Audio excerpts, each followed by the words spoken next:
And hello again, everyone. I'm Chris Lincoln. Welcome to Oklahoma Sports Scene inside the beautifully cool Lee Street Ice Center here in Tulsa, Oklahoma. Let's check our headliners for this week's show. We're going to start with the newest sports writer for the Tulsa World, Tyler Waldrep. He came from Alabama to Oklahoma. In charge of the Oklahoma State Cowboys and the Big 12. He has some great stories for us. And Oklahoma Hall of Famer Steve Davis. He just went in the Hall of Fame this past week, posthumously. His brother Joe Davis will be here to talk about Steve and some of the great memories of this exceptional football player. As soon as I've got a few memories of Steve Davis myself. Coach Marvin Jones, the Oilers head football coach, wraps up the Indoor Professional Football League his second season. Looks ahead to 2025. And Remington starts the Thoroughbred Meet this Friday night.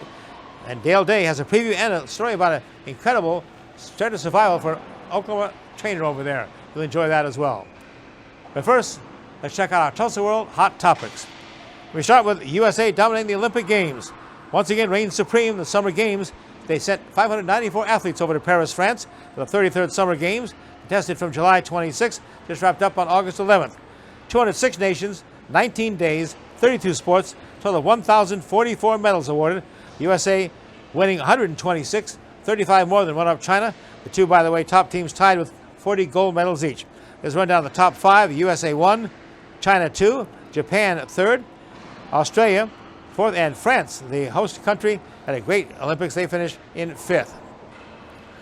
Tulsa's Southern Hills Country Club once again hosted a USGA Championship event August 5th through the 11th, 124th U.S. Women's Amateur National Golf Championship. The field of 146 lady amateurs started to play here. The championship amateur for 2024 is Ryan Malecki, winning the 36-hole final round 3-2 over Astrid Talley. This 17-year-old Malecki is the first native of the Philippines to win the U.S. Women's National Championship. Take a look at the trophy she'll take home. The Associated Press.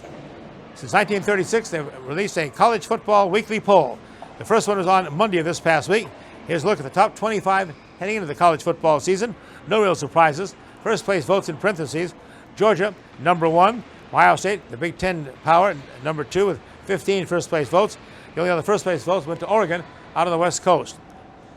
Texas, that's the local teams, ranked number 4. Alabama, number 5. Then it's Ole Miss, Notre Dame, Penn State, Michigan, the national champion defensively, and Florida State. Taking a look at the second 10, the Missouri Tigers ranked number 11, Utah 12, LSU 13, Clemson 14, Tennessee coming to Norman 15. Then here's the Sooners and the Cowboys, stacked right up against the other 16 and 17 in the first AP national poll, followed by Kansas State, Miami, Texas A&M, Arizona, Kansas, USC, the Jayhawks ahead of the Trojans, for Lincoln Riley, NC State, and Iowa. SEC, by the way, has 4 of the top 6 teams in the national preseason poll. Tulsa Drillers update. They just returned from a tough road trip. They were 1-5, won their go-away game at Arkansas. They come to One Oak Field and have a series this week with Midland, Texas. The Rockhounds are in town, the 13th through the 18th. Tulsa League standings, Tulsa started the week in 4th place, 7.5 games out of first. Took a real tumble there after the tough time at Arkansas. But to come right back with FC Tulsa. FC Tulsa, by the way, had a scoreless tie this past week. That's their 5th straight unbeaten game. They now have a big road trip coming up. In fact, 3 straight on the road. They won't come back here till September. The following point, keep you updated on FC Tulsa. Come right back with Tyler Waldrep, new sports writer for the Tulsa World. Let's beat Oklahoma State Cowboys and the Big 12. That's next. Our story. It lives in Tulsa, where the spirit of the past lives alongside us and urges us on toward a vibrant future. Because our story is still being written. It's the story of Tulsa, told by the journalists who live it and love it. Whether it's covering our rich history, bringing you the hidden gems of the food scene, or following the action in local sports. And here, in the Tulsa World, is where it comes to life. Thoroughbred season at Remington Park continues into December with plenty of winning primetime action. Make plans now for Oklahoma Derby Day on Sunday, September 29th. The lone Sunday afternoon of the season begins at 3 p.m. with the richest race of the season, the Grade 3 $400,000 Oklahoma Derby as the main event. The normal Remington Park racing week is Wednesday through Saturday. First race nightly, 6:30 p.m. Visit remingtonpark.com for all post times, group rates, and dining reservations. You've seen the billboards, you've heard the hype, and now it's time for the Wee Street Ice Center to open its doors and welcome you in. 140,000 square feet, 2 ice rinks, public skating, hockey, arcade, game simulators, and the largest sports bar and grill is sliding into Tulsa. It's the grand opening of the new Wee Street Ice Center, 43rd and Yale. Make your plans, get your skate on, or watch some sports today. The Wee Street Ice Center, now open and ready to serve you. Wee Street Ice Center, 43rd and Yale.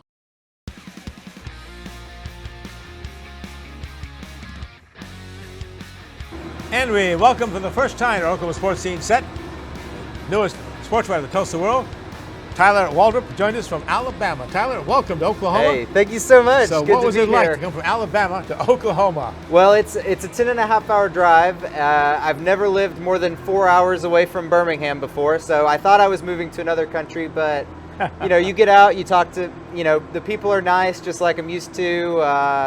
At least so far, I haven't been here for a winter. The weather is roughly similar. Yeah. It doesn't feel that different from home, really. Give us some more of your background as a sports writer. Coming from Birmingham, I spent a lot of time covering Alabama and Auburn, and most recently Jacksonville State, where Rich Rodriguez is right now. And then my first job outside of college, I covered Florida State. So that's kind of been my experience professionally. Your wife Kelsey grew up in Oklahoma, though, right? Yes. Yeah, okay. So she's kind of settled in pretty quickly. Yeah, for her it was funny. We took a vacation earlier this summer. We landed in Oklahoma City and we were driving home. And she's not from Stillwater, but we were driving home and Kelsey was like, "Oh, I remember this drive. I remember leaving the airport and going home." And she said, "This feels normal." So, for her, probably a little bit of an easier adjustment than it was for me. Your first impressions of Stillwater and Oklahoma State University? To be honest, I didn't know what to expect moving out to Stillwater. I did one quick visit before we decided to move, but honestly, I was amazed at how comfortable I felt and how quickly I sort of felt like accepted by the people, and I found, I settled into a rhythm, places to eat. Oh, I'm going to go to the gym. It just, I really didn't know what to expect, and I thought, oh, everything's going to feel different. After 2 or 3 weeks, everything kind of feels like it felt before. Well, Tyler Waldrep, our guest here, the sports writer of the Tulsa World, just come from Alabama, and I'm sure you got a lot of great stories, a lot of great memories of covering teams there. Let's start first with the Crimson Tide. Your favorite memories there and dealing with Nick Saban. Well, I guess the standout memory has to be the 2 national championships. I was there on the field when Hunter Renfrow makes that catch to seal that for Clemson. That's one Alabama fans would like to forget. I don't know that they ever will. And then also I was there on the field when, Tua makes that play 2nd and 26. Oh gosh, yeah. In the end zone, everything goes nuts. I think if you'd asked anybody for most of that game, that was Georgia's to win. It was going to be this great moment for Kirby Smart, and then all of a sudden it's just another proof that Saban's the best. And so I would say those are probably the 2 most memorable moments for me. That second one worked well for Oklahoma. That was when Jalen Hurts realized I'm going to head somewhere else. Yeah, absolutely. And funny enough, I think a lot of Alabama fans rooted for Oklahoma that next year because Jalen was here. I think sometimes you see them argue a little bit over, Jalen says, "Oh, I like Alabama and Oklahoma." Alabama fans still love Jalen Hurts, even though he left. Nick Saban can be a pretty intimidating character. I've seen him in press conferences. How'd you handle Nick Saban? Well, so my first experience with Nick, I was a student. I was 20 years old, so I was terrified. Everybody's seen the rants, and there are other coaches. Gundy's had his fair share of rants over the years. And that it's one thing to watch that at home. If you're in the room when that happens, it feels a little different, especially when you're only 20 years old and maybe you have the next question. But honestly, I would say the great thing about covering Nick Saban is when you get past that and you're there on the day-to-day, Saban knows a lot about college football. And if you play the game and you buy into, hey, I'm not going to ask this hypothetical statement because he doesn't want to answer that. If you buy into all that and you ask him good football questions, he'll give you really insightful football answers. I learned a lot just sitting in the room listening to him talk about football for several years. Well, our in-state Bedlam rivalry is on hold for a bit now that the Sooners have headed the SEC. But Just kind of wondering about the rivalry with Alabama and Auburn. How intense is that? It's bitter. We don't have, unlike Oklahoma, we don't have professional sports in Alabama. The only thing we have to talk about is the Iron Bowl.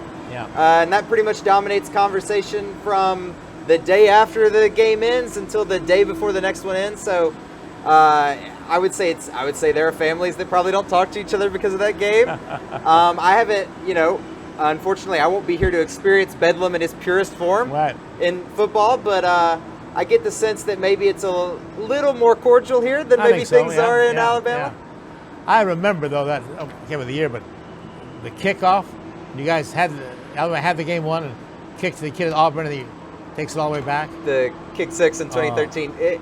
Very memorable for people in Alabama on both sides. Yeah. Very different emotions. I watched a lot of joy and every other emotion play out that day.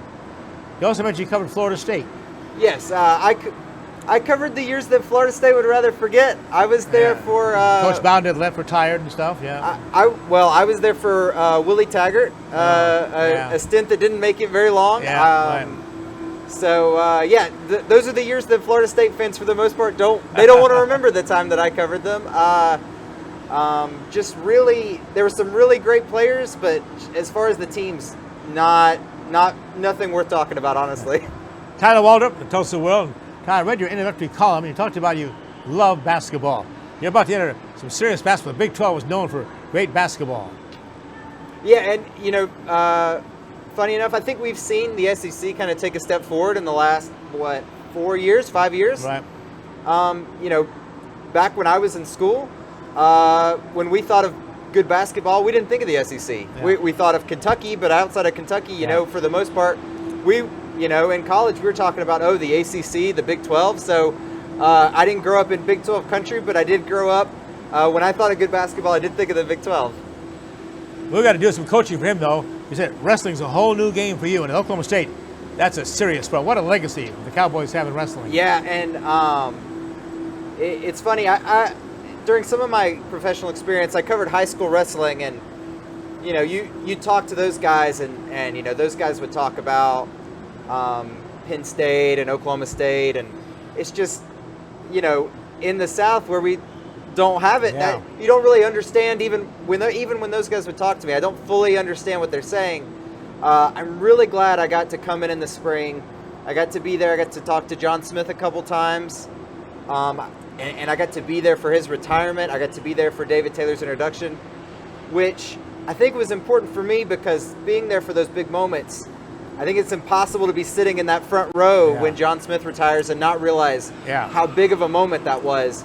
And so I'm personally really grateful just that I was able to kind of get a taste of that, and I'm excited to continue to cover wrestling going forward. Oklahoma State Wrestling, if you want to refresh your course, by the way, they're the most successful program of all time, any sport, NCAA, with 34 team national championships, 143 individual NCAA champions, 485 All-Americans, Oklahoma State Wrestling program, and now they're paying the wrestling coach $1 million. Wow. I mean, and then there's a huge bonus on top of that this year. I mean,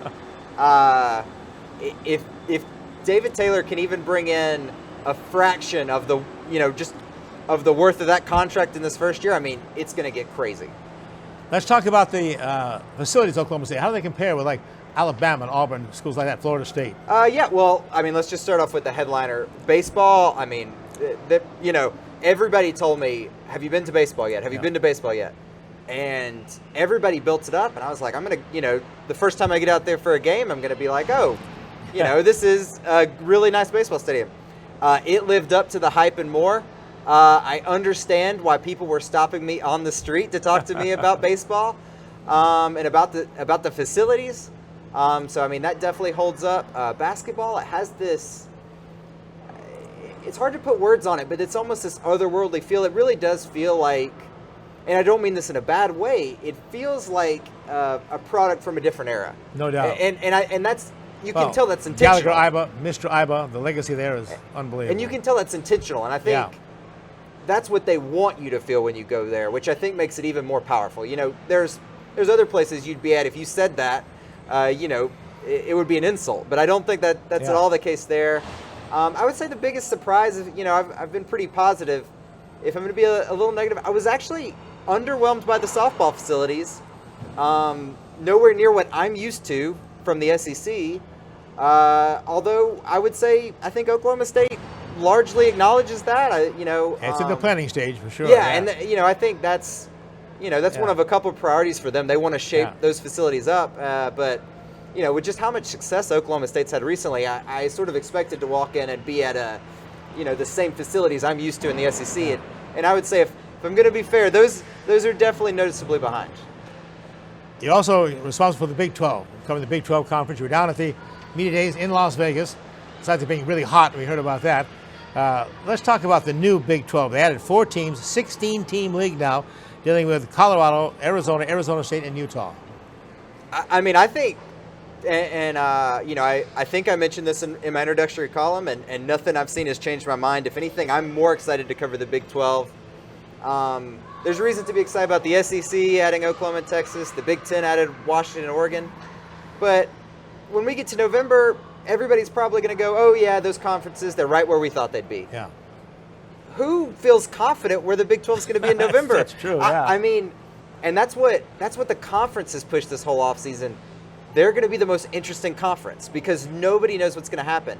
And I think I know what's going to happen, but I'm not confident, and I am thrilled to find out who's going to win this year, but who's going to step into the position Oklahoma's been in, dominate for the next 4 or 5 years. I don't know. Tyler Waldrep, he's dealt with Nick Saban. Now he takes on Mike Gundy. Back to talk about Tyler and Mike Gundy and the inside of Oklahoma State football, getting ready for the 24th season. It's getting close. But we take this break. Oklahoma Sports Scene, we'll be right back. It's time. Time to get back to the basics. Time to meet up with family and friends. Time to play ball. It's time to cheer on your Tulsa Drillers. It's Hornsby time. It's Tulsa time in the heart of the city.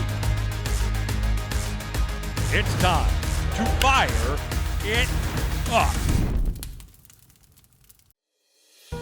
Founded in 1960, Ed Bechera's Formal Wear and Fine Clothing has been dressing gentlemen for over half a century. We are family owned and operated, offering premium brand tuxedos and accessories in our Tulsa store on South Harvard. Bechera's also does made-to-measure suits, sports coats, dress shirts, and slacks, and a top line of sportswear. We do tailoring on site to assure the perfect fit so you will look your very best for that special occasion. Ed Bechera's Formal Wear and Fine Clothing, an Oklahoma tradition.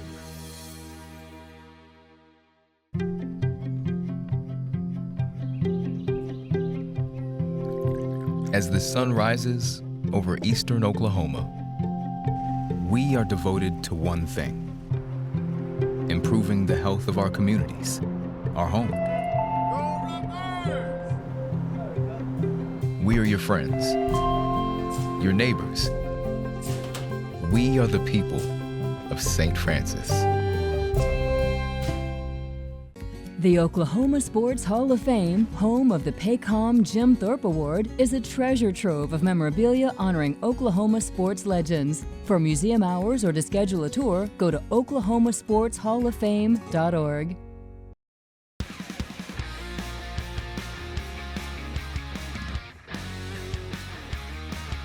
Back with Oklahoma Sports Scene, back with Tyler Waldrep, the newest sports writer for the Tulsa World. He's beat Oklahoma State University and the Big 12 Conference. So your impressions of the Big 12 and your media days there in Las Vegas?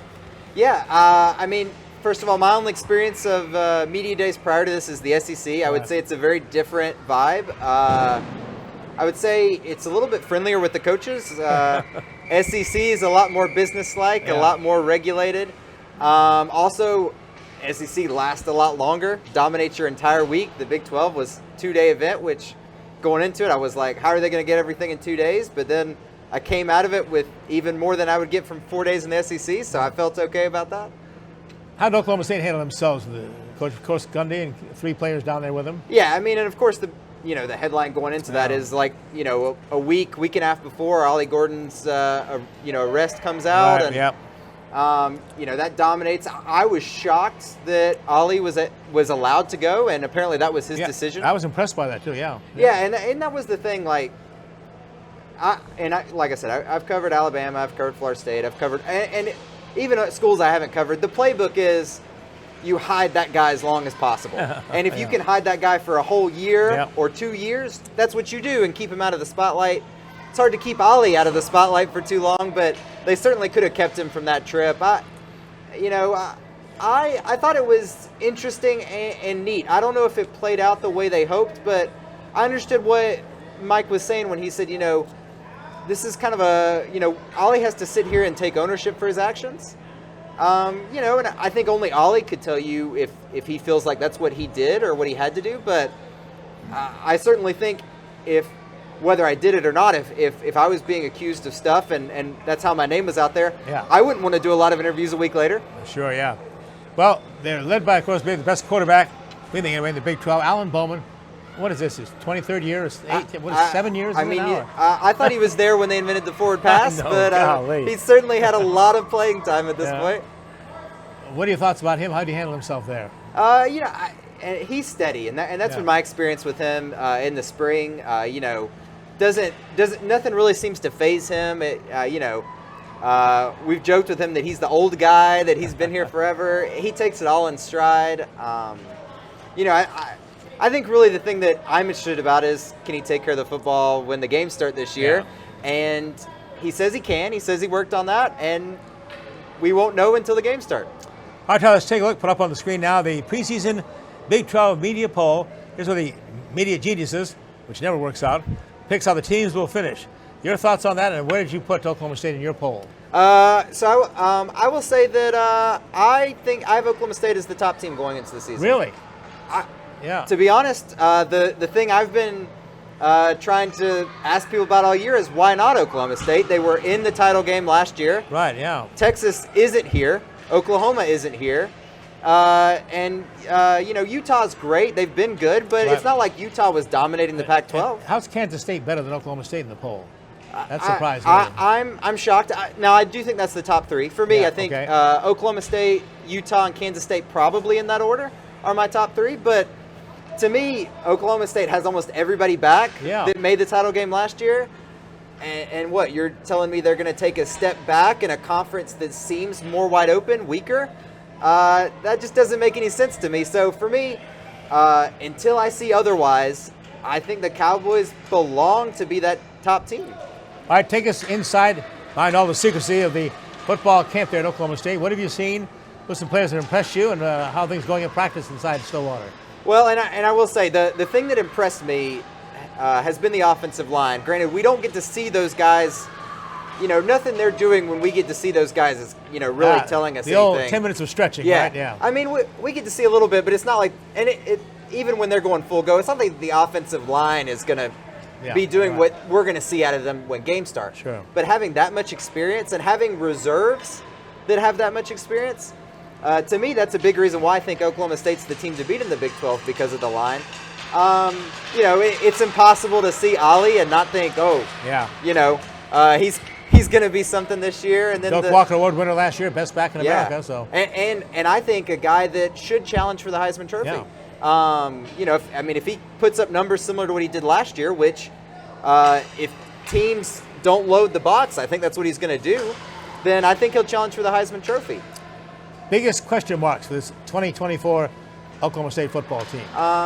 A lot of people, I know a lot of people, they're going to say the defense. They're going to look at last year when the defense just flat out looked lost at times. A lot of those guys are back, and in my experience, even when guys struggle, if you bring that many guys on one side of the ball back, typically they shore up those kind of mistakes. I'm not worried about Oklahoma State's defense. I'm really worried about Alan Bowman. If he can take care of the football, then I think Oklahoma State's got everything it needs because, like I've already said, I think Ollie's in for a big year. And if he doesn't have a big year, then it's either because he got injured, which we can't predict, or it's because teams put 8-9 guys in the box and dared Oklahoma State to throw. And if Allen can throw the ball, they've got 3 receivers. Any one of them could be the top guy this year. I think that's a recipe for success. Okay, Cowboy friends, let's take a look now at the Oklahoma State schedule for 2024. And you think, whoa, here's a good one to start with. Who's a little South Dakota State Jackrabbit? You can't be serious. That's a serious football team. 29 wins in a row, 2 championships, right, in their division. Yeah, back-to-back. Yeah. Back-to-back FCS champions. Yeah. They, I saw, I was actually researching this recently for a story. South Dakota State, they announced the game with Oklahoma State back in 2022, I believe.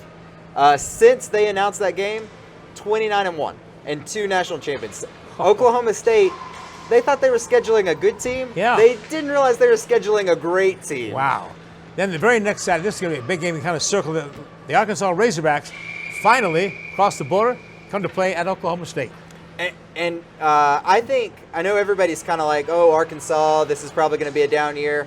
Arkansas needs to win this game. This might be the national championship game for that coaching staff. Yeah. If Arkansas can come to Stillwater and leave with a win, that might be what that staff needs to make it another year. So I think they're going to throw out everything against Oklahoma State, because why would you hold back? Yeah. And September 14th, you guys made the trip from Stillwater over to Tulsa to take on the Golden Hurricane. And Kevin Wilson's got a second year and I think it's a much better team this year. Yeah, I think this is a really nice, I don't mean to be disrespectful for Tulsa, but really nice warm-up game for Oklahoma State. We can go get on the road, go through the routine on the road. But Tulsa's not a team that, if Oklahoma State is a Big 12 contender, which I think they are, I don't think this Tulsa team has what it takes to really pose a threat, but this could be good road experience for everybody. And it's a great Cowboy alumni base here in Tulsa. Great to get the fans there, and they signed a long-time series. Got a bank supporting it with the rivalry, too. It's nice. Yeah, and I will say, that's something that I think is cool. That's not something I've seen the teams I've covered doing play. I've seen teams play regional opponents once every 6 years. Yeah. I do think it's cool to have that it's kind of a throwback to have this regional rivalry that we're going to play every year. Okay, why don't you just jump into Big 12 play by saying the 2 big contenders. Utah comes to Stillwater September 21st, then you go to Kansas State September 28th. Big September. If Oklahoma State can win those 2 games, wow, I think all the headlines are going to say they're going back to the title game, and I think that's deserved. Yeah. You have to win those 2 games. If what we all think is true, that those are the 2 contenders, if you can beat both of those teams in back-to-back weeks, you can afford to have a mishap late in the season, and it's not going to bother you. Talk about a possible trap game that scares you to death. The final game of the season, November the 29th, it's a Friday, at Colorado. Yeah, early game. 11 a.m. on ABC. Yeah, Black Friday game. I would say it would be a trap game, but with all the coverage that Colorado and Deion Sanders gets, I mean, those guys, even at media days, I think those guys might have gotten some questions about Deion Sanders. So I just think it's any other year, I think that would be a trap game. I think this year those guys are going to be excited for that game, if nothing else, because they've probably heard about it for weeks. So overall, what is your prediction for Oklahoma State's 2024 record? Everybody's been asking me this. Yes. You know what? I don't have a specific team that I think Oklahoma State's going to lose to, but I'm going to predict Oklahoma State's going to go 11-1 and be in the Big 12 title game. And until I see a reason to be proven wrong, I'll predict them to win that too. So I'll say 12-1 headed for the playoffs. And with the playoffs expansion of 12, they've got a great shot to get into the playoffs too, certainly. Yeah, and that's something,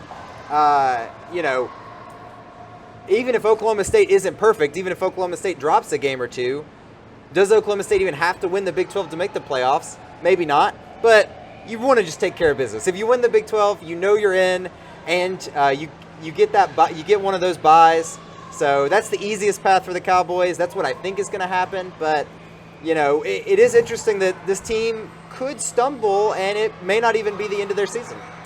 Tyler Waldrep, the new sports writer of the Tulsa World, covering Oklahoma State in Big 12. Tyler, thanks for making the trip from Stillwater, buddy. Thank you so much for having me. Absolutely. We'll have you. We'll keep in touch with you and do some Zoom calls back and forth for the season and stuff. So awesome. Anytime. Well, welcome to Oklahoma. Thank you so much. From Alabama. Great to be here. And tell Mike Gundy we said hi. I hope we talk to Mike someday too. Absolutely. How you doing with Mike Gundy? Is that doing well so far? Yeah, it's it's been the same relationship with any of these coaches really. They're nice and cordial. I don't know that he's inviting me to use his pool on the weekends yet. Maybe a couple years from now.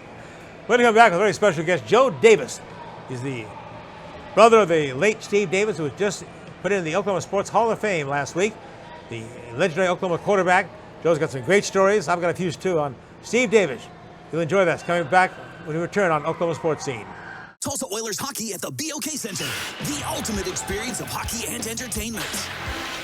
Save big on season tickets today. Full season tickets starting as low as $17 per month for all 36 home games. Get your season tickets at TulsaOilers.com. That's TulsaOilers.com. Experience hard-hitting, glove-dropping, pulse-pounding, glass-rattling kind of thrill.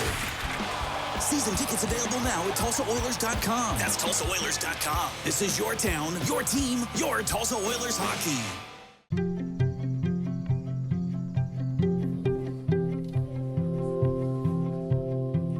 Around the clock, throughout eastern Oklahoma, we are devoted to one thing: improving the health of our communities, our home. We are your friends, your neighbors. We are the people of St. Francis. Our story, it lives in Tulsa, where the spirit of the past lives alongside us and urges us on toward a vibrant future.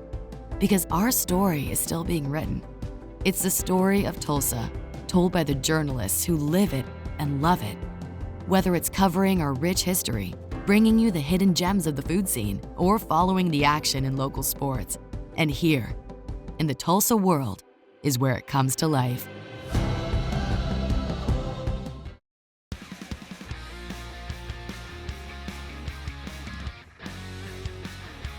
And welcome back to Oklahoma Sports Scene here inside the Wee Street Ice Center in Tulsa, Oklahoma. Welcome, Joe Davis. Thanks, Chris. A longtime friend of mine, the late Steve, of course, the outstanding award-winning quarterback at the University of Oklahoma, who just this past Monday inducted, well-deserved, well-earned, into the Oklahoma Sports Hall of Fame. And program here tonight, we've got some photos to show you as well. And Joe's got some past photos of Steve during his career, but very emotional night, Joe, for you and the family.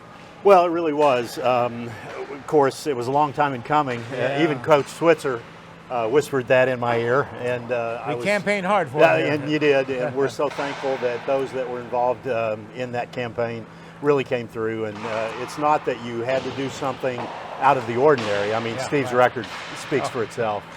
And for Steve, this was always his dream, to be a quarterback of the Oklahoma Sooners. Oh, absolutely. I mean, as far back as I can ever remember, Steve had that dream, that vision in his mind, and it was something that he really wanted to live out, and he got a chance to do it. His idol, of course, Bobby Warmack, the Wicked Worm, and Steve was following him from the eye black to the wristbands, everything. Right? Oh yeah. I mean, tell that story at the banquet. Yeah. Everything about Steve. I mean, it was. Just like Bobby wore, like you said, the white wristbands, the little small white towel, the eye black, which, like I said, for us came out of a small Kiwi, shoe polish tin can, and don't know how much, that really helped, but at least we looked like our college, heroes back in the day. The one picture I didn't get to you, which was unfortunate, and it was a precursor of things to come. It was of Steve and Bobby Warmack and several of the OU teammates had come through. They were selling ads for the OU program, and that was, I guess, a summer job. Yeah. And then afterwards, that afternoon, when they were finished, they ended up going out to the football field. Steve was a freshman, had on a white Salisal Black Diamond, T-shirt, and there was Bobby Warmack right next to him, showing him how to hold the laces of the football. I mean, it was a great pick. It really was. And Steve loved it. I mean, tell me about his career as a Black Diamond in Salisal, Oklahoma. Oh man, really, those were the golden days. Coach Perry Lattimore, also a Hall of Famer himself in high school football in Oklahoma, led that group 68, 69, 70. Just a tremendous group. Made the state playoffs every year. There was an infamous play, Steve's senior year, where he could have, again, might have been a precursor of things to come. He's sliding to the right and he fumbles before he falls into what would have been the winning touchdown against Nowata in 1970. Oh my God. The only good news there was Nowata went on to win that state championship that year. But it was a great time to be a Black Diamond. You'd think with his career in Salisal, college recruiters would be knocking the door down at the Davis house and get him to sign a scholarship. And it got a little tense, and what happened at the very end? Yeah, well, I mean, he got a lot of letters. I mean, there were a lot of regional schools. As you might imagine back then, it wasn't like what was his size day. in high school? He was 5'11", 175 pounds. Yeah. I mean, but could run, like the wind. Yeah. Quarter miler in track, and And he was just such a. I think his junior year really set the stage because he was a leading scorer in the state, but he was a halfback. He played tailback for our Black Diamond team that year, and then graduated back into the quarterback position. But he was being recruited by a lot of folks. It looked like as we were coming down the wire, Arkansas all of a sudden had gone blank. It was unfortunate. He really liked Coach Broyles. Right. Looked like that was going to happen. And then it was coming down to either Baylor or possibly a trip up the Hudson to West Point. Wow, yeah. And then all of a sudden the phone rang. And a gentleman that had been in our house for the last several years, Leon Cross, the great old rugged Cross, who was the Northeastern Oklahoma recruiting coordinator. Right. He ends up calling our home. Steve, Mom and Dad surround the phone. We're on the extension down the hallway, myself and my my two brothers. And Coach Cross said that, hey, we think we have some news for you. A scholarship that we had offered to Clyde Crutchmer out of Okmulgee. Yep. He's turned it down, and we want to offer that. We have one scholarship left. That was it. The last one. That was the last one. And he asked, "Do you want it?" And Steve said, after he fell out of his chair, got up and said, "Oh yes, Coach, I want to be a Sooner." So where did Steve Davis find himself on the depth chart as a freshman at the University of Oklahoma in 1972? They could recruit back then up to 50 players, as you remember, at that time. And Steve he was one among 7 others. And I know that the time you're really talking about would be his redshirt year. Right. There were 8 quarterbacks, and Steve was number 8. On the depth chart. Yeah, and number 7, by the way, as he would always point this out, he had a shoulder injury, so he wasn't even suited up. Oh, Joe. God. Well, the rest became history. He, of course, directed Barry Switzer's wishbone. He was Barry Switzer's only quarterback. 2 national championships, 8 championships. Record incredible, 32, 1-1. 3 Big 8 titles. Orange Bowl MVP 1976. One of my favorite stories, though, and Coach Switzer tells us all the time, when he was, I guess, a redshirt freshman, he made his first trip to the Cotton Bowl for OU, Texas. Not going to play, but he was warming up before the game. Talk about that story. Yeah, I mean, he did travel with the team that year, and they're warming up, and Steve fades back, throws a pass, and it goes about 10 rows up in the Cotton Bowl.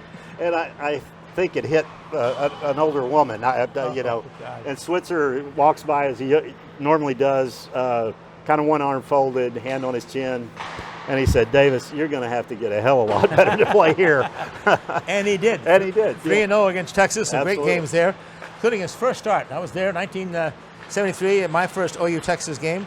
6 of 8 passing, 220 passing in the wishbone. Yeah, 225 yards in the air, TD passes of 63 and 47 yards, and ran for touchdowns of 15 and 2 yards.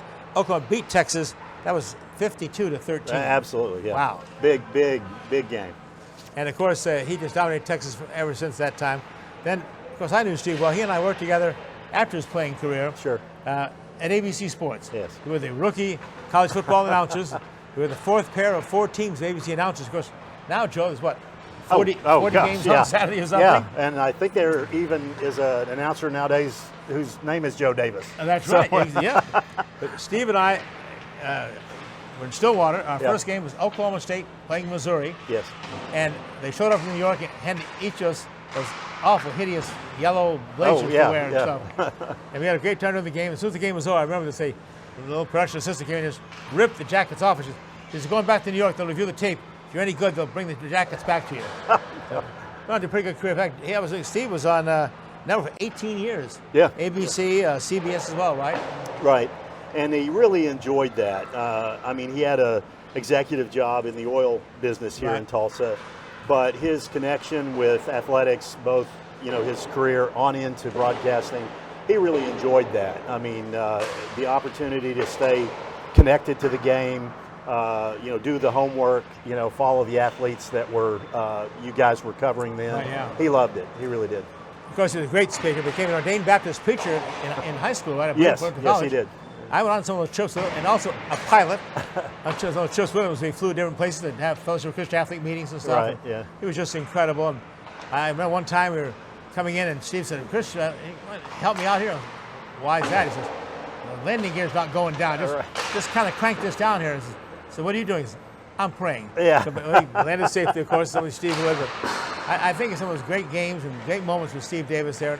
How did he do it? He was too small. He was just not a prototype quarterback. Right. Well, I mean, it really started, as we said from the beginning, with the dream. I mean, it's amazing what the smallest of dreams can lead to the greatest of accomplishments. And for him, it really did. He so wanted to be there in the limelight, right in the middle of it all with Oklahoma and the tradition there. And he worked hard. I remember the year before he was anointed, he was about to leave.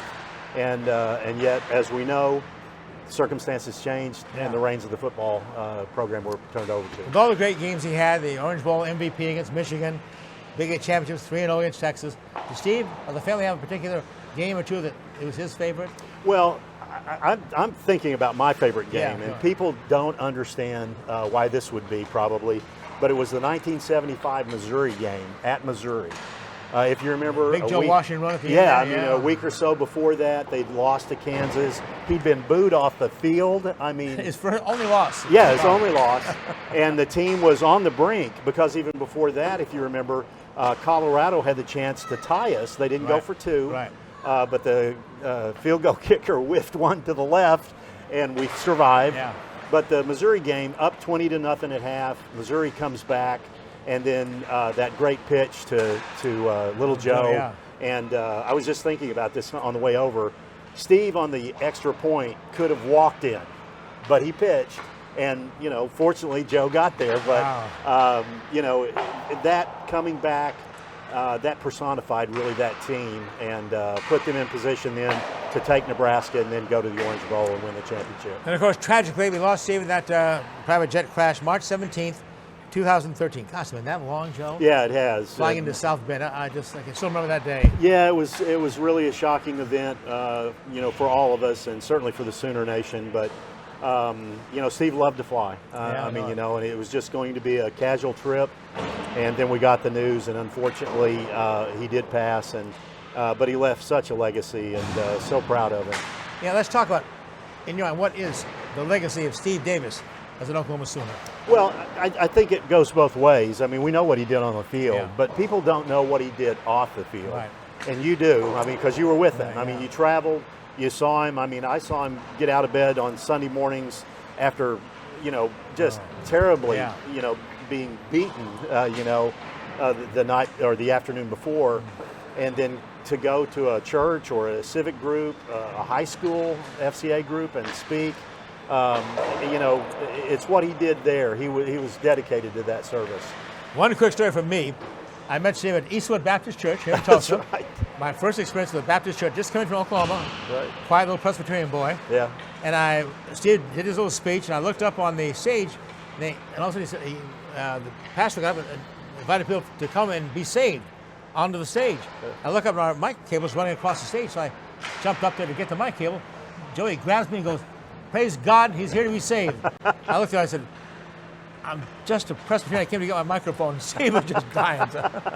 Great memories, I tell you. Oh, yeah, it really was. He'll always live in our hearts for sure. Joe, thanks for joining us. Thank you, Chris. Appreciate it so much. You bet. Joe Davis, the Davis family, of course, so proud of the Oklahoma Sports Hall of Famer, class of 24, Steve Davis. Right back with Marvin Jones, the FC Tulsa football coach, to wrap up that season. Look at the 2025, the Oilers. Stay with us. You've seen the billboards, you've heard the hype, and now it's time for the Wee Street Ice Center to open its doors and welcome you in.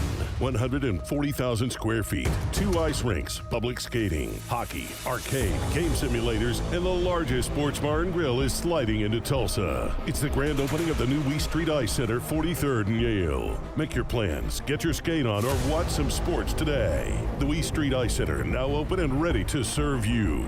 Wee Street Ice Center, 43rd and Yale. Founded in 1960, Ed Bashira's Formal Wear and Fine Clothing has been dressing gentlemen for over half a century. We are family owned and operated, offering premium brand tuxedos and accessories in our Tulsa store on South Harvard. Bashira's also does made-to-measure suits, sports coats, dress shirts, and slacks, and a top line of sportswear. We do tailoring on site to assure the perfect fit so you will look your very best for that special occasion. Ed Bashira's Formal Wear and Fine Clothing, an Oklahoma tradition. Thoroughbred season at Remington Park continues into December with plenty of winning primetime action. Make plans now for Oklahoma Derby Day on Sunday, September 29th. The lone Sunday afternoon of the season begins at 3 p.m. with the richest race of the season, the Grade 3 $400,000 Oklahoma Derby as the main event. The normal Remington Park Racing Week is Wednesday through Saturday. First race nightly, 6:30 p.m. Visit remingtonpark.com for all post times, group rates, and dining reservations. The Oklahoma Sports Hall of Fame, home of the Paycom Jim Thorpe Award, is a treasure trove of memorabilia honoring Oklahoma sports legends. For museum hours or to schedule a tour, go to oklahomasportshalloffame.org.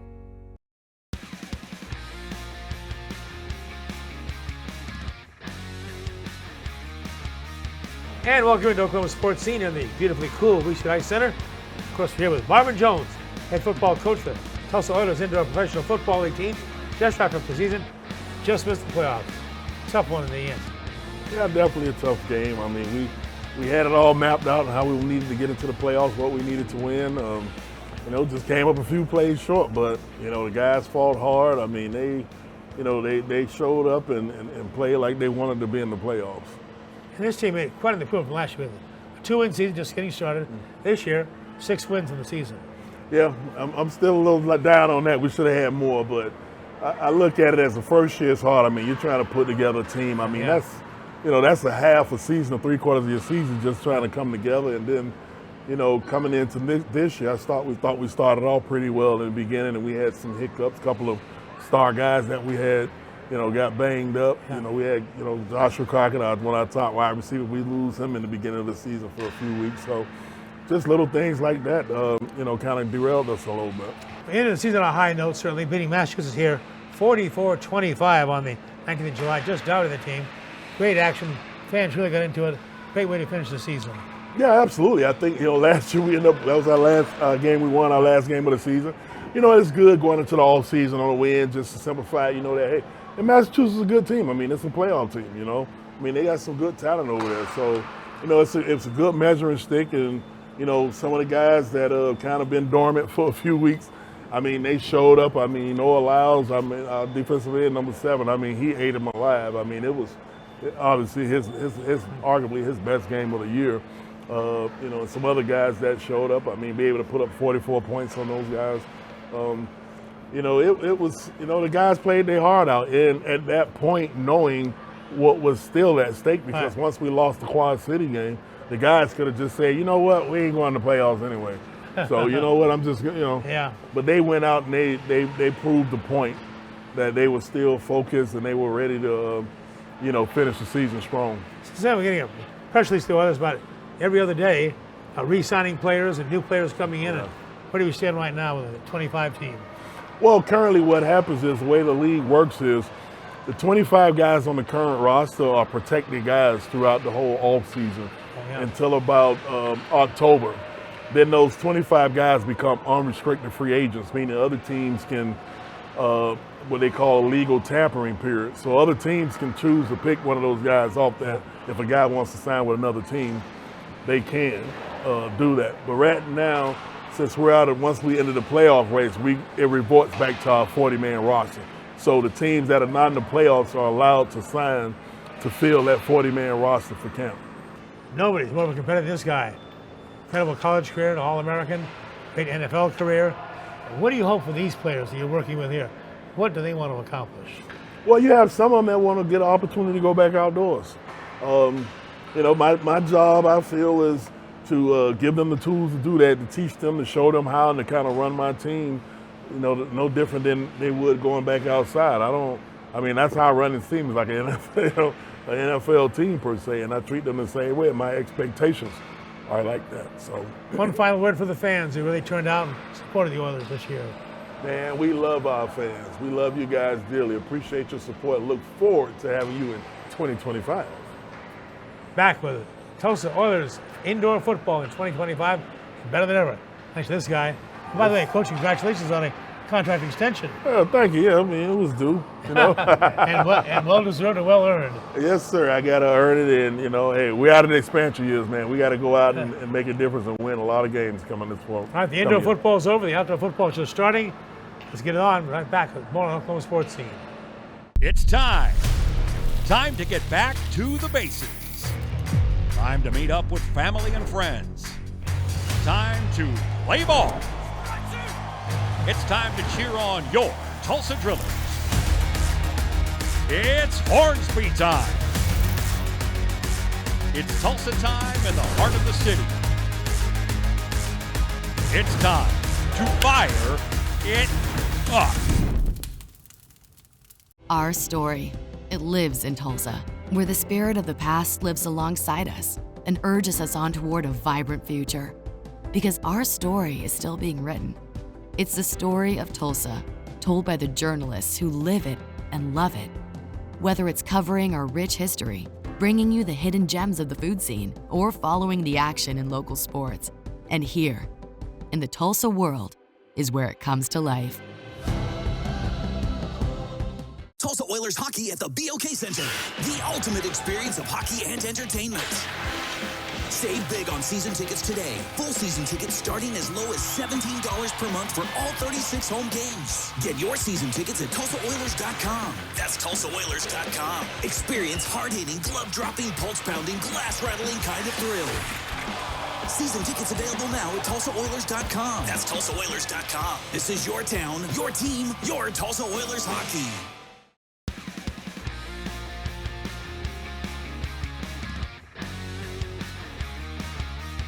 There's an old saying in sports and in gambling and even life that sometimes it's better to be lucky than good.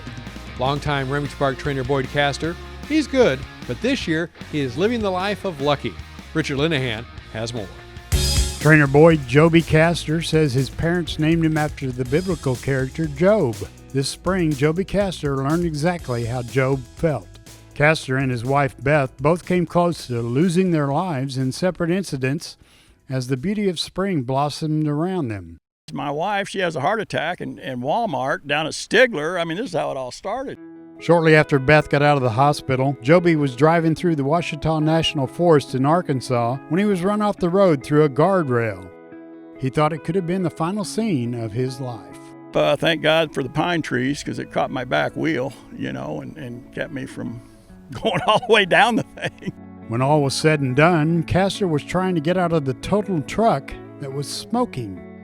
I had to turn around, kick my windshield out, and crawl out of this thing, and I got stuck. And I was there for a while, and all of a sudden these two 16-year-old kids come down there, and they're traumatized. All they could see down this mountain is two legs sticking out the windshield. They're thinking, I'm dead. And they're going, "Sir, are you alive? Are you alive?" I said, "Yeah, I'm alive. Grab a leg. Let's go. Pull me out of this thing." With minor injuries, Joby and Beth set up camp in their RV at Will Rogers Downs in Claremore, Oklahoma. Then in May, an EF3 tornado slammed the northeastern Oklahoma track and casino, destroying RVs, horse trailers, and killing at least one horse. Before you ask, yes, Joby and Beth were there. My daughter calls from Texas and happened to call a little after quarter after midnight or 11 and said, "Mom, are you guys in a tornado?" And she goes, "What?" She goes, "I think you're in a tornado." Well, she turned the TV on and saw it there, and it was like coming down the big hill, and she was trying to wake me up, and I was sleeping, and she goes, "Get up, this thing's at the stable gate." We were heading down to the carport of the casino to get underneath there for cover, and all this debris hitting me. I mean, grills are hitting me, lawn chairs, everything, trees, and just smashed my truck. The new truck Castor had just bought was hit by the tornado while they tried to get to safety, and it was totaled as well. The RV was gone. It was totaled. It was rolled, totaled, and had another RV that was parked over there by the barn that my groom and his fiance stayed in, and it got rolled and everything, and they had to take him to the hospital. And my horse trailer and flatbed were back behind the barn north of me, and we found the horse trailer probably a third of a mile back up in the woods where we found bits and pieces of it. Never did find the wheels or axles or anything like that. We lost two trailers, the horse trailer, the flatbed, my wife's car, and but we're still upright. The sun finally started breaking through the clouds for the Castors when they came up with a horse named Flat Hanby, who has won the Canterbury Derby and the Iowa Stallion Stakes. He is a possibility for this year's Grade 3 $400,000 Oklahoma Derby set for Sunday, September 29th. After all the tragedies now averted, the casters are thankful someone is truly watching out for them. I think I got more than one guardian angel. I think I got a few of them that were looking out after me. Opening weekend at Remington Park is now upon us. Friday night and Saturday night, August 16 and 17. And then the second week, Thursday, Friday, and Saturday of August 22, 23, and 24. First race nightly is at 6:30 p.m. At Remington Park in Oklahoma City, I'm Dale Day. Now back to Sportscene. All right, Thoroughbred race fans are back racing live at Remington Park this Friday night. Get out there and enjoy the meet. We'll be taking a lot, of course, to Dale Day, getting his reports. And hey, keep your fingers crossed for our buddy Boyd Castert. This guy needs some racing luck. What a story that was.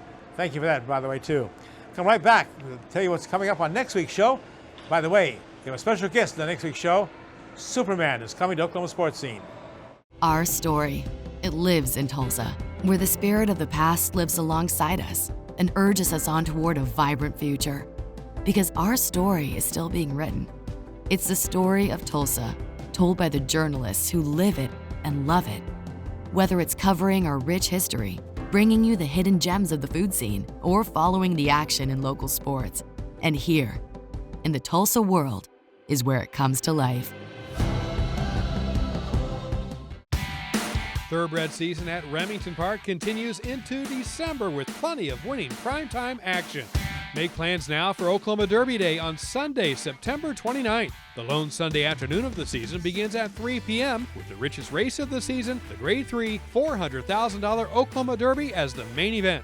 The normal Remington Park racing week is Wednesday through Saturday. First race nightly, 6:30 p.m.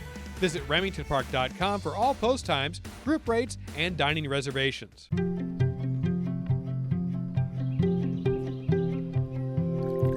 As the sun rises over eastern Oklahoma, we are devoted to one thing: improving the health of our communities, our home.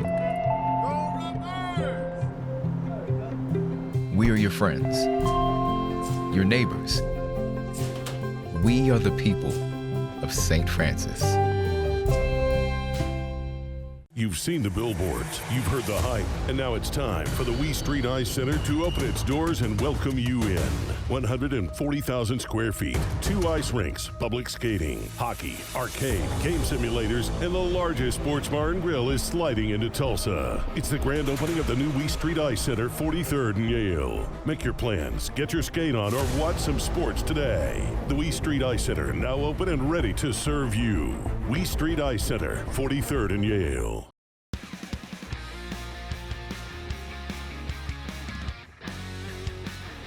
We're getting closer and closer to kickoff. Next week on the show, Barry Lewis talks about the high school football season getting close. Gives you a breakdown of some of the great high school teams in this area. Also, Andy Skirto, the owner of the Tulsa Oilers hockey team, the Tulsa Oilers Indoor Professional Football League team, and this magnificent Wee Street Center. Join us for 2 segments of the show. A lot of inside you like with Andy Skirto. And you Sooner fans, get ready. Superman is coming to Oklahoma Sportscene. Don't miss it next week. See you then, as we always remind you. Until then, always be a good sport.